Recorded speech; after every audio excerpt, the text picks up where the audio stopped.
Bonjour et bienvenue dans cette édition spéciale. En effet, c'est les vacances. Et à cette occasion, je vous propose de réécouter ou de découvrir un trio d'épisodes qui peut vraiment vous changer la vie. En tout cas, les sujets et découvertes que je vous y partage ont changé la mienne.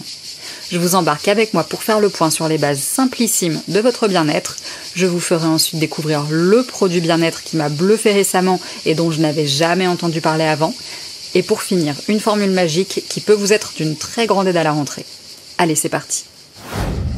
Aujourd'hui, je vais vous parler de ce dont j'ai pris conscience en 2023 et que j'ai décidé de changer pour moi et mon bien-être. J'ai personnellement vécu une année 2020 pas évidente suite à quelques événements personnels inattendus et qui s'est achevée avec l'impression de devoir tout recommencer à zéro. Je commençais donc 2021 avec une page blanche, ce qui peut paraître effrayant ou excitant, et j'ai choisi que ce serait excitant. Parce que ce nouveau départ, je le méritais et finalement j'en avais besoin. J'ai décidé que mon bien-être devait être l'épicentre de ce nouveau départ un peu forcé, parce que j'avais déjà compris que c'était la condition unique pour être la meilleure version de moi-même. Ça peut paraître un gros chantier, mais en réalité, le bien-être, au sens où je l'entends à présent, il repose seulement sur 3 piliers. L'hydratation, le sommeil et l'alimentation. Mais le bien-être, finalement, qu'est-ce que c'est ? Selon moi, c'est l'harmonie entre notre santé physique, mentale et émotionnelle. J'ai pu identifier personnellement que 3 piliers le soutiennent incontestablement. L'hydratation, le sommeil et l'alimentation. En chef de file, l'hydratation. En effet, elle va bien au-delà de simplement étancher la soif puisqu'elle a le pouvoir de réguler notre énergie, de maintenir notre équilibre hormonal et donc nos humeurs. La déshydratation, même légère, peut entraîner fatigue, maux de tête et altérer notre humeur, ce qui a un impact direct sur votre journée. Pour améliorer l'hydratation, gardez une bouteille d'eau à portée de main et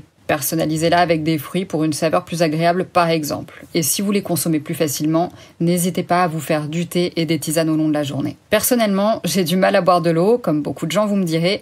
Du thé et des infusions sans problème, mais de l'eau pas tellement. Je débute donc chaque journée avec une bouteille neuve ou une gourde d'1 litre que je m'impose d'avoir terminée à la fin de ma journée, en plus des autres boissons, thé et infusions donc, quitte à me taper un cul sec de l'enfer vers 17h quand je me rends compte que je n'en suis qu'à la moitié de ma bouteille. Juste derrière, le sommeil, parce que c'est bien plus qu'une simple période de repos. Ces cycles influent directement sur notre récupération physique et mentale. Un sommeil régulier joue de façon évidente un rôle crucial dans la gestion du stress et des émotions. Pour favoriser un meilleur sommeil, créez une routine relaxante avant le coucher et veillez à un environnement propice au repos. Par exemple, plus d'1 heure avant de me coucher, je baisse l'intensité lumineuse de la pièce dans laquelle je me trouve. Un autre petit conseil, qui a changé beaucoup de choses pour moi, ne restez pas dans votre lit quand vous ne dormez pas. Ça envoie un message important à votre cerveau. Le lit est fait pour dormir, donc pour chiller, direction le canapé. Par ailleurs, n'oubliez pas que prendre soin de son cocon, c'est prendre soin de soi. Quelques petits exemples. Investissez dans de nouveaux draps. Pensez à retourner son matelas 2 fois par an, bien aérer sa chambre le matin, c'est un peu la base. Mon dernier conseil, vous l'aurez sûrement déjà constaté. Certaines odeurs peuvent aider à la relaxation et au lâcher-prise. Soit parce que vous les trouvez personnellement réconfortantes, soit pour leurs propriétés, comme les huiles essentielles de lavande vraie ou de lavande fine, considérées comme un somnifère naturel très puissant, ou encore celles d'orange douce et de bergamote qui sont des réconfortants émotionnels. Enfin, l'alimentation. Elle est le carburant de notre corps et notre esprit. Nos choix alimentaires impactent directement notre santé physique et mentale sur le court, moyen et long terme. Comprendre les nutriments essentiels comme les protéines, les glucides, les lipides, les vitamines, permet de mieux nourrir votre corps, ou en tout cas de façon plus consciente et ainsi influer sur votre bien-être global. Pour améliorer votre alimentation, favorisez des aliments riches en nutriments et adaptez vos choix à vos besoins individuels. Ces 3 piliers sont véritablement les fondations de notre vitalité et ont un impact direct et quotidien sur le déroulement de notre journée et de nos interactions sociales, pour ne citer que ces 2 points. Ces découvertes nous invitent à agir pour améliorer notre bien-être. Des petites actions telles qu'augmenter notre consommation d'eau, améliorer nos rituels de sommeil et faire des choix alimentaires plus éclairés peuvent avoir un impact significatif sur notre qualité de vie.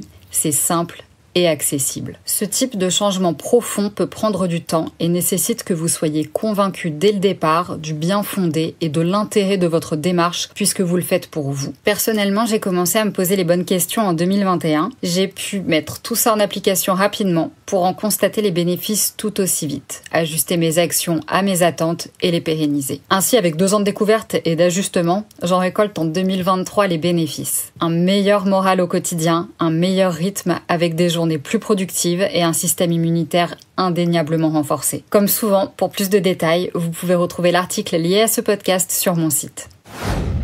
Aujourd'hui, je vais vous parler d'une petite tendance qui monte, l'huile de magnésium, et de ses bienfaits très méconnus. L'huile de magnésium, c'est un produit naturel qui est de plus en plus populaire et il est particulièrement prisé pour ses multiples bienfaits sur la santé. En effet, elle est connue pour ses propriétés hydratantes, relaxantes et apaisantes, mais aussi pour le soulagement musculaire et l'amélioration de la qualité du sommeil.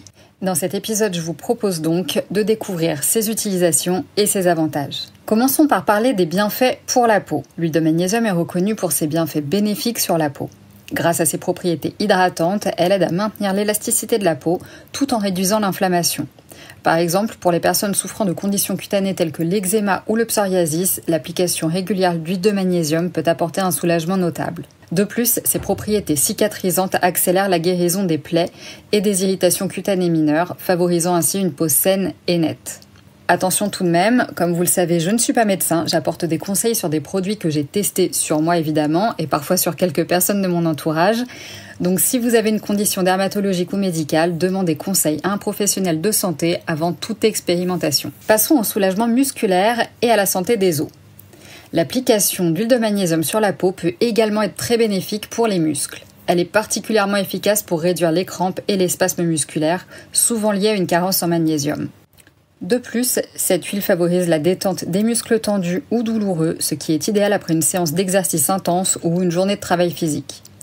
Son action relaxante aide à soulager les tensions musculaires, apportant ainsi un confort immédiat. Et bien que l'application topique ou cutanée ne remplace pas la supplémentation orale, le magnésium est essentiel pour la santé des os. Utiliser l'huile de magnésium peut ainsi compléter une routine de soins visant à maintenir des os solides et sains. Et à présent, évoquons l'utilisation qui m'a poussée à enregistrer cet épisode. L'amélioration du sommeil et la réduction du stress. L'huile de magnésium joue un rôle crucial dans l'amélioration de la qualité du sommeil.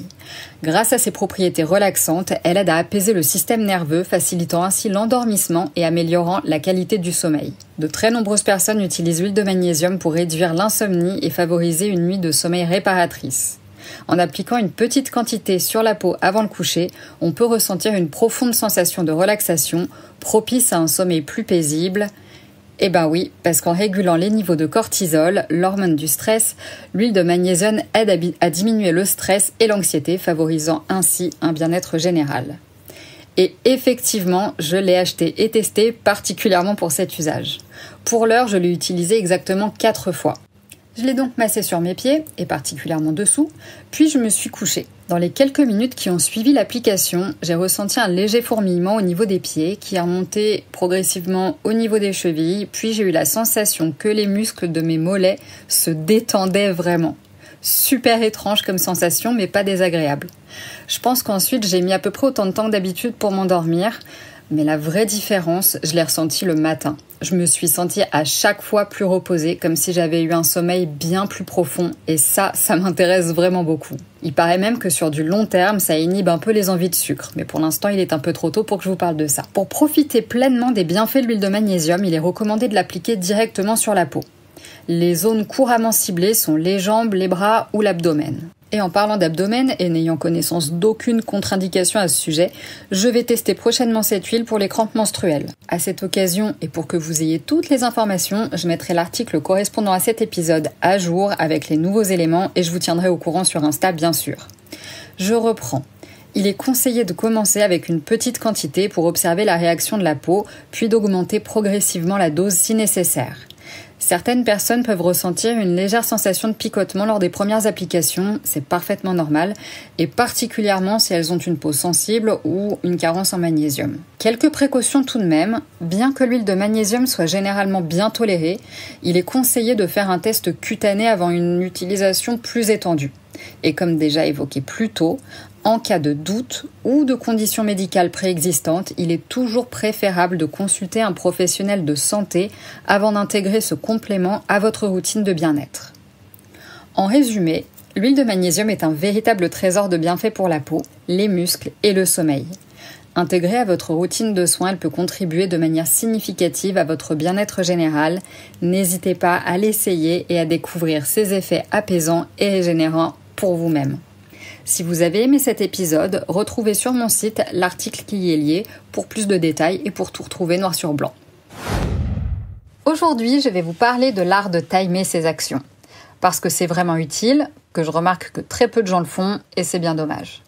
Je pense que c'est dommage parce que le fait de timer ses actions permet déjà d'avoir des plannings réalistes et d'en faire plus dans une journée en vous stressant moins. Accrocheuse cette annonce, non? Mauvaise gestion du temps égale stress. De rien pour la révélation en mousse. Si vous voulez un quotidien plus organisé, quasi sans effort, moins vous stresser et ne plus arriver en retard, alors suivez-moi, on y va. On va commencer par comprendre l'intérêt d'un planning réaliste et ça va être rapide. Un planning peu réaliste va probablement vous donner l'impression que vous n'avez pas fait tout ce que vous vouliez dans cette journée, ou encore que vous n'avez pas été efficace, ou bien que vous êtes noyé sous une somme de choses à faire dont la liste semble sans fin et là. Ça peut même être le début d'une petite crise d'angoisse et ça c'est non. En bref, un planning peu réaliste égale frustration, démotivation et plein d'autres trucs en sion pas très réjouissants. Maintenant qu'on a posé le décor, c'est quoi un planning réaliste ? Eh bien, c'est un planning qui rentre réellement dans votre journée ou dans votre semaine. Jusque-là, vous avez probablement l'impression de ne rien apprendre tellement c'est évident. Mais si je vous pose des questions simples comme combien de temps vous prend votre routine beauté du soir, en combien de temps préparez-vous le café ou en combien de temps videz-vous votre lave-vaisselle, je sais pertinemment que je n'aurai que des réponses vagues, voire complètement déconnectées de la réalité, puisque tout simplement, vous ne le savez pas, vous ne vous êtes jamais posé la question. Il y a une différence très propre à chacun entre le temps perçu et ce qu'il est réellement. Perso, je sais que ma routine beauté du soir actuelle me prend exactement 7 minutes. Faire le café me prend moins de 3 minutes et vider mon lave-vaisselle m'en prend généralement entre 5 et 10 selon la charge. Si vous ne voyez toujours pas vraiment où je veux en venir, accrochez-vous, ça arrive. Sachez donc que si vous savez de façon réaliste combien de temps vous prennent les choses, vous allez bientôt gagner au moins en efficacité, sinon du temps, et ça, on sait toujours quoi en faire.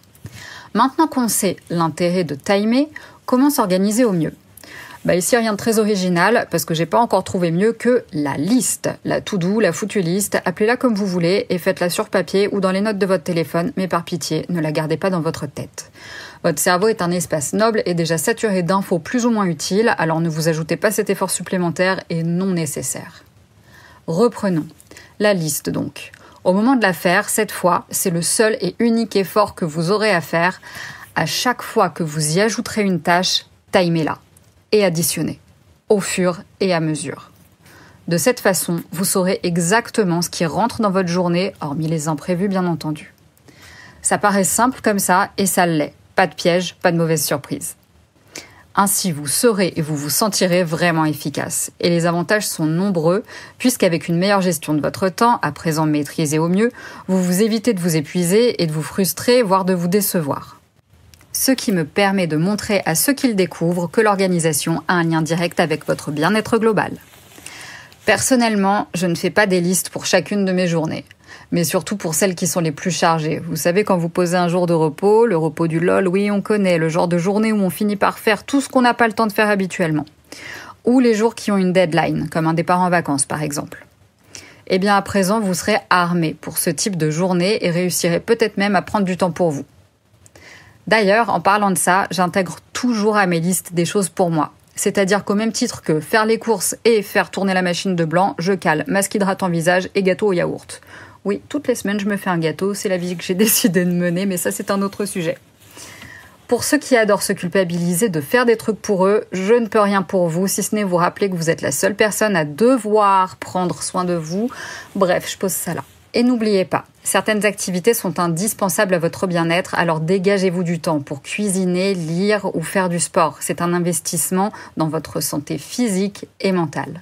À force de pratiquer le timing, vous constaterez aussi que planifier vos actions vous évite de vous épuiser mentalement et peut vous aider à retrouver un rythme plus serein. La liste est un excellent support visuel et rien n'est gravé dans la pierre. Donc si un imprévu se présente, vous saurez d'instinct ce que vous n'aurez pas le temps de faire et pourrez rectifier le tir si possible et si besoin. Les semaines où j'ai un planning un peu serré et où j'ai fait des listes pour 3 jours de suite, ça m'arrive d'interchanger en cours de route des éléments des listes parce que ça m'arrange sur le moment et cette planification plus flexibilité me fait gagner en temps et donc en sérénité. Se faire des listes et des plannings, dans une certaine mesure, vous offre le luxe de prévoir du temps pour vous, d'anticiper, d'être flexible et de ne plus vous sentir noyé sous la somme de choses à faire. Avec un peu de chance, et si vous êtes ce type de personne, vous réussirez peut-être à ne plus être en retard. Laurine, si tu m'écoutes. Comme souvent, pour plus de détails, vous pourrez retrouver un article lié à cet épisode directement sur mon site. Merci d'avoir écouté cet épisode. Si ça vous a plu, inscrivez-vous à ma newsletter gratuite Self Care Club, un rendez-vous court et hebdomadaire où j'aime partager 2 choses qui ont embelli ma semaine, parfois des idées, des recettes, des lectures, des conseils. Je vous laisse le lien dans la description de l'épisode. À très vite.